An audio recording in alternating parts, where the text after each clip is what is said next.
بسم اللہ الرحمن الرحیم۔ السلام علیکم، میں ہوں Mian Ashfaq. Welcome info at Ashfaq. ناظرین گرامی، آج کی اس ویڈیو میں ہم آپ کو شاہ جہاں کے عروج و زوال کے متعلق بتائیں گے اور یہ بھی بتائیں گے کہ ممتاز بیگم کون تھی۔ شاہ جہاں کو اپنی زندگی کے آخری 8 سال ایک قلعے میں قیدی کی طرح کیوں گزارنے پڑے۔ ناظرین گرامی، شہاب الدین محمد شاہ جہاں اول کا دور حکومت 1628 سے 1658 تک رہا۔ یہ مغل حکمرانوں کے 5ویں شہنشاہ تھے۔ اس کے دور حکومت کو پچھلے 4 شہنشاہوں سے زیادہ ترقی یافتہ دور کہا جاتا ہے۔ اس کے دور میں تعمیر ہونے والے شاندار شاہکار آج بھی اس کی فن تعمیر میں دلچسپی کو ظاہر کرتے ہیں۔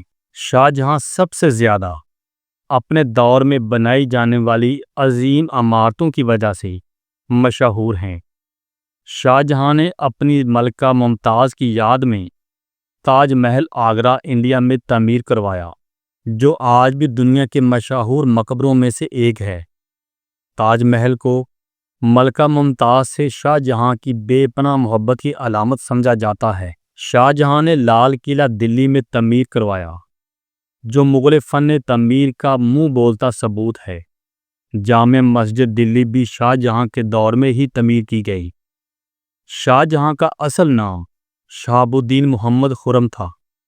ان کی پیدائش 1552 میں لاہور موجودہ پاکستان میں ہوئی۔ اس وقت لاہور مغل ہندوستان کا دارالحکومت تھا۔ شاہ جہاں کے والد نور الدین جہانگیر اس وقت شہزادہ سلیم کے نام سے جانے جاتے تھے۔ شاہ جہاں کی پیدائش کے وقت شہزادہ سلیم اپنے والد اکبر اعظم کے دربار میں سلطنت کے امور میں مصروف تھے۔ شاہ جہاں اول کا نام ان کے دادا اکبر اعظم نے رکھا۔ اکبر اعظم اپنے پوتے سے بے پناہ محبت کرتے تھے، اسی لیے ان کی پرورش زیادہ تر ان کے دادا اور ان کے والدہ جگت گوسائی کے زیر سایہ ہو۔ شہنشاہ اکبر اعظم نے اپنے پوتے کی تعلیم و تربیت پر خصوصی توجہ دی۔ اکبر اعظم کا انتقال 1605 میں ہوا۔ ان کے انتقال کے بعد ان کے والد جہانگیر نے سیاسی اور اخلاقی تربیت جاری رکھی۔ شاہ جہاں کو بچپن ہی سے فوجی امور، درباری آداب اور حکومت کے انتظامی معاملات سمجھائے گئے۔ شہنشاہ جہانگیر کی وفات 28 اکتوبر 1627 کو ہوئی۔ اس وقت شاہ جہاں دکن کے علاقے میں فوجی مہمات میں مصروف تھا اور اپنے سیاسی اثر و رسوخ کو مضبوط کر رہا تھا۔ جہانگیر کی وفات کے بعد بہت سے لوگ تخت کے امیدوار تھے۔ جہانگیر کی وفات کے بعد شاہ جہاں کے سوتیلے بھائی شہزادہ شہریار نے لاہور میں خود کو بادشاہ بننے کا اعلان کر دیا۔ نور جہاں نے بھی شہزادہ شہریار کی حمایت کی تاکہ اپنا سیاسی اثر برقرار رکھ سکے۔ اس کے پاس کچھ فوجی طاقت اور درباری امرا موجود ہونے کے باوجود زیادہ مضبوط نہیں تھا۔ شاہ جہاں کو اپنے والد کی وفات اور اپنے بڑے بھائی کے بادشاہ بننے کی خبر دکن میں دی گئی۔ شاہ جہاں فوری طور پر لاہور کی جانب بڑھا۔ شاہ جہاں کے حامی امرا، خاص کر آصف جاہ اور طاقتور کمانڈر فوری طور پر حرکت میں آئے۔ شاہ جہاں اور شہزادہ شہریار کی فوج کا لاہور میں آمنا سامنا ہوا، جس میں شہزادہ شہریار کو شکست ہوئی۔ شہزادہ شہریار کو گرفتار کر لیا گیا اور بعد میں شاہ جہاں کے حکم پر قتل کر دیا گیا تاکہ تخت پر اس کا دعویٰ ہمیشہ کے لیے ختم ہو جائے۔ شاہ جہاں کی تخت نشینی 19 جنوری 1628 کو آگرہ کے مقام پر ہوئی۔ بادشاہ بننے پر اس کو شاہی خطاب شاہ جہاں ملا۔ اس وقت جہانگیر کے دربار میں نور جہاں گروپ بہت طاقتور تھا۔ تخت ملتے ہی شاہ جہاں نے نور جہاں گروپ کی امرا کو معزول کر دیا اور نور جہاں کو لاہور میں نظر بند کر دیا گیا تاکہ اس کا اثر و رسوخ ختم ہو سکے۔ بنگال، دکن اور دیگر علاقوں کے گورنروں نے بھی شاہ جہاں کو بادشاہ ماننے سے انکار کر دیا۔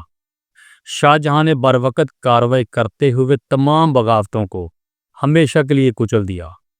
شاہ جہاں کے 4 بیٹے تھے: دارا شکوہ، شاہ شجاع، اورنگزیب اور مراد شاہ۔ شاہ جہاں نے اپنے بچوں کی شادیاں زیادہ تر مغل خاندان اور صوفی خاندان میں کی۔ ان شادیوں کا مقصد سلطنت میں اتحاد اور درباری توازن کو برقرار رکھنا تھا۔ بیگم ممتاز کی وفات 14ویں بچے کی پیدائش کے دوران مختلف وجوہات کی بنا پر 17 جون 1631 کو برہان پور بھارت میں ہوئی۔ ممتاز بیگم کی موت کے بعد شاہ جہاں شدید غم میں مبتلا رہا۔ انہوں نے کئی دن تک دربار میں حاضری نہیں دی۔ کہا جاتا ہے کہ بیگم ممتاز کے غم میں شاہ جہاں کے باز فید ہو گئے اور اس کی صحت بھی متاثر ہوئی۔ ممتاز کے بعد شاہ جہاں نے کسی اور بیگم کو وہ درجہ نہ دیا جو بیگم ممتاز کو حاصل تھا۔ شاہ جہاں اپنے بڑے بیٹے داراشکوہ کو ولی عہد بنانا چاہتے تھے، لیکن ان کے چھوٹے بیٹے اورنگزیب نے بغاوت کر دی۔ اورنگزیب نے داراشکوہ کو شکست دے کر تخت پر قبضہ کر لیا اور شاہ جہاں کو قید میں ڈال دیا گیا، جہاں پر انہوں نے اپنی زندگی کے آخری 8 سال گزارے۔ آخرکار شاہ جہاں کی وفات 22 جنوری 1666 میں 74 سال کی عمر میں آگرہ قلعے میں ہوئی، جہاں پر اس کے بیٹے اورنگزیب عالمگیر نے اس کو قید کیا ہوا تھا۔